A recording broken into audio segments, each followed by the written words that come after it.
Hello everyone, আসসালামু আলাইকুম। আমি সুরভি রাজশাহী থেকে বলছি।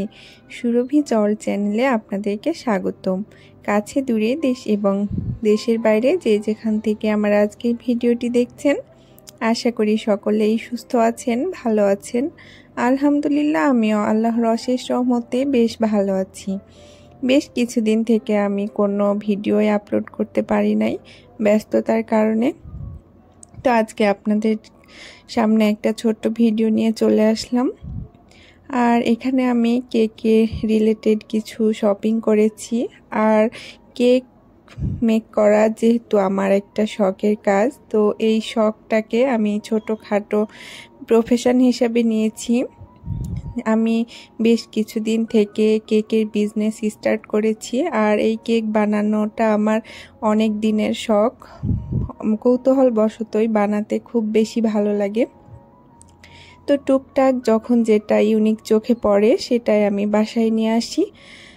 তো এখানেও আমি কিছু শপিং করেছিলাম কেক বেকিংয়ের জন্য। তো সেগুলো একটু আনবক্সিং করলাম, আর মনে হলো একটু ভিডিও করে আপনাদের সাথে শেয়ার করা যেতে পারে। তো সেগুলোই আমি বের করছিলাম। আর আসলে বেশ কিছুদিন থেকে কোনো ভিডিও আপলোড দেওয়া হচ্ছিল না। বাসাতে অনেকগুলো স্প্যাচুলা থাকায় কেক যখন ক্রিম তৈরি করি বা ব্যাটার, অনেকগুলা স্প্যাচুলা লাগে, 2-3টা তো লাগেই।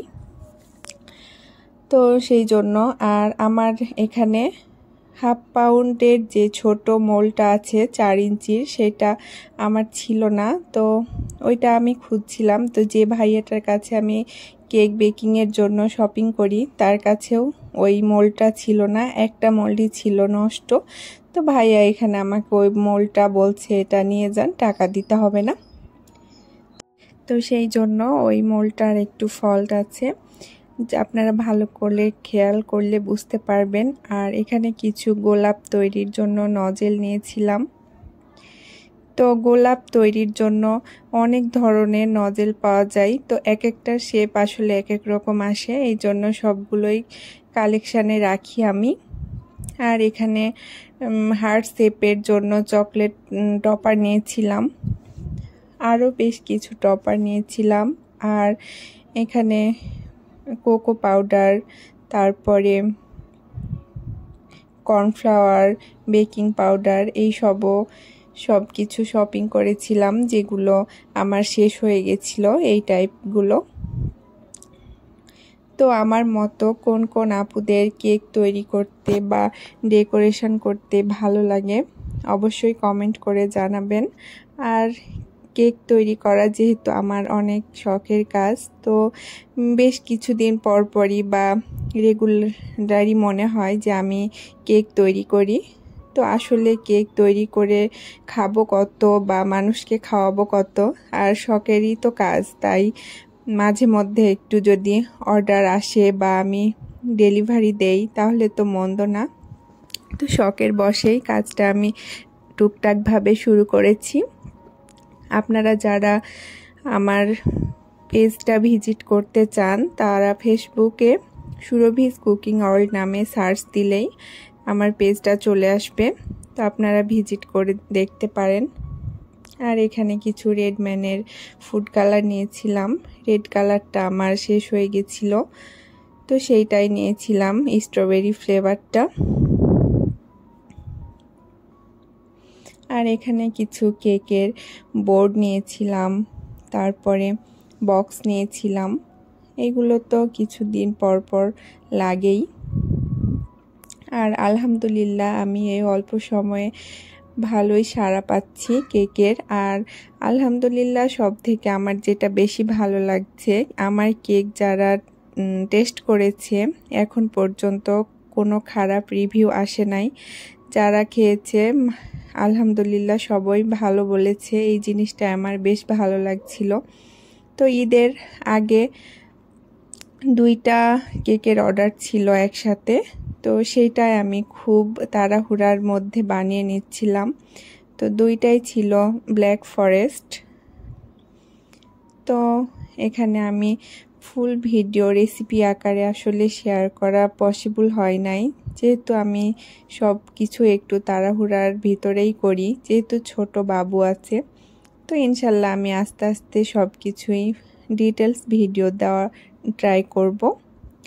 তো যখন আমি কেকটা মেক করে ডেকোরেশন করছিলাম, তখনই ক্যামেরাটা অন করে আমি জাস্ট একটু ভিডিও করছিলাম পেজে আপলোড দেওয়ার জন্য। সেটাই আমি একটু ইউটিউবে শেয়ার করলাম আপনাদের সাথে। এখানে চকলেট টপারগুলো আমি তৈরি করার পর কেকটা যখন পুরো ডেকোরেট করা এবং ক্রিম সেট করা হয়ে গেছে, জাস্ট উপরে চেরি আর চকলেট দিয়ে, আর ব্ল্যাক ফরেস্ট কেকের তো আপনারা জানেনই সেরকম কোনো ডিজাইন বা ভালো লাগে না, জাস্ট চকলেট আর সাদা ক্রিম উপরে চেরি, এটাই হচ্ছে ব্ল্যাক ফরেস্ট কেকের জন্য তো যাই হোক, এই ডেকোরেশনটা আমি করে নিলাম। কেকটার ফাইনাল লুক কেমন হয়েছে অবশ্যই কমেন্ট করে জানাবেন। আর আমার কেক রাজশাহীর ভিতর যারা টেস্ট করতে চান অবশ্যই আমার পেজে ইনবক্স করবেন।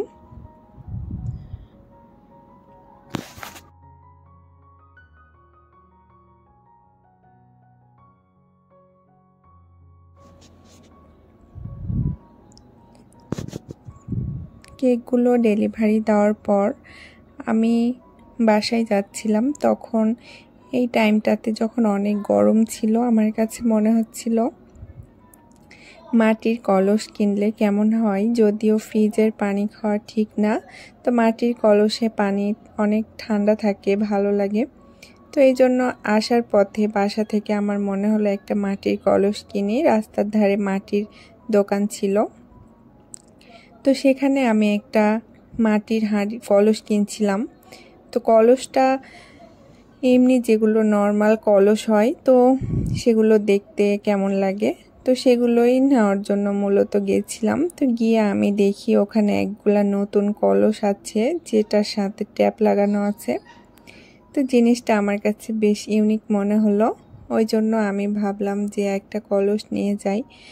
তো বাসায় এসে যখন কলসটাতে পানি দিলাম তখন একদম নাজেহাল অবস্থা, মানে কলসটার মনে হচ্ছিল চারদিক দিয়ে ঘামের মতো হয়ে পানি আসছে, আর নিচে আমি একটা রানার দিয়েছিলাম, তো সেইটাও ভিজে যাচ্ছে। ডাইনিংয়ের উপরটাই কেমন জানি পানি পানি হয়ে যাচ্ছে। তো এই জিনিসটা আমার কাছে খুব খারাপই লাগলো। তো এই জন্য আমি আবার ব্যাগ দিয়ে দিয়েছি যখন ঈদে আবার বাসায় যাই ওই সময়। তো আপুদেরকে বলবো যারা গরমের জন্য ওই টাইপের কলস নিতে চাচ্ছেন বা নিয়েছেন, বা হয়তো ঠান্ডা পানি খাওয়ার জন্য নিতে চান, এই রকম কলস কেউই নেবেন না, কারণ এটার রিভিউ আমার কাছে খুবই বাজে মনে হলো। আরও এখানে কিছু মাটির জিনিস নিয়েছিলাম। ডাল রান্না করার জন্য মাটির একটা হাঁড়ি, ডাল রান্না অনেক টেস্ট হয় মাটির হাঁড়িতে, যারা জানেন না ট্রাই করে দেখবেন, অবশ্যই ভালো লাগবে। আর এখানে একটা মাটির জার নিয়েছিলাম, এখানে কিছু লবণ বা অন্যান্য জিনিস রাখা যাবে, এটা দেখতে বেশ ভালো লাগছিল। আসলে এই মাটির জিনিসগুলো অনেক কিউট লাগে, অনেক সুন্দর লাগে দেখতে, দেখলেই নিতে মন চাই। তো এই যে মাটির টুকটাক জিনিস কিনেছিলাম। তো আপনাদের কাছে যদি ভিডিওটি ভালো লেগে থাকে তাহলে বলবো অবশ্যই একটা লাইক দিয়ে আমার সাথেই থাকবেন। আর ভিডিওর কোনো অংশ যদি একটু ভালো লেগে থাকে তাহলে চ্যানেলটি সাবস্ক্রাইব করে আমার সাথেই থেকে যেতে পারেন। সকলের সুস্বাস্থ্য কামনা করে আমি ভিডিওটি এখানেই শেষ করছি। Thank you everyone. আসসালামু আলাইকুম।